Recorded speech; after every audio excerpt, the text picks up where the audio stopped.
கூட்டம் மாதிரி இருக்கிறத பார்த்துருப்பீங்க. எல்லாருக்கும் என்ன பிரச்சனைன்னு தெரியும், யாருக்கும் இந்த பிரச்சனை தெரியாம இருக்காதுன்னு நினைக்கிறேன்.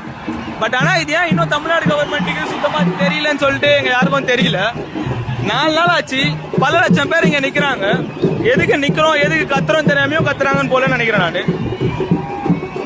4 நாளா தமிழ்நாடு கவர்மெண்ட் என்ன பண்ணுது, என்ன சப்புதுன்னு சொல்லிட்டு யாருக்குமே தெரியல. அவர் என்ன பண்றாருன்னா, செத்து போன பொண்ணத்துக்கு 100வது பிறந்த நாள் கொண்டாந்து இருக்காரு அபிராமி தேட்டர்ல உட்காந்துன்னு. அப்புறம் இங்க என் ஃப்ரெண்ட்ஸ் எல்லாம் பாத்தீங்கன்னா கொஞ்சம் சம்திங் டிஃப்ரெண்டா எழுதியிருக்காங்க. சம்திங் கொஞ்சம் டிஃப்ரெண்டான கருத்தும் பதிவு பண்றாங்க. ஒரு 2 நிமிஷம் பாருங்க.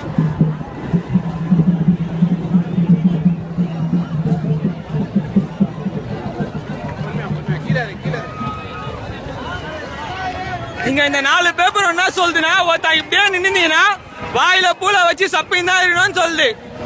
சரிங்களா? ஒருத்தா இப்படியே நின்னுந்தா ஒரு பூல சப்ப முடியாது நாங்க எல்லாரும் சொல்றோம்.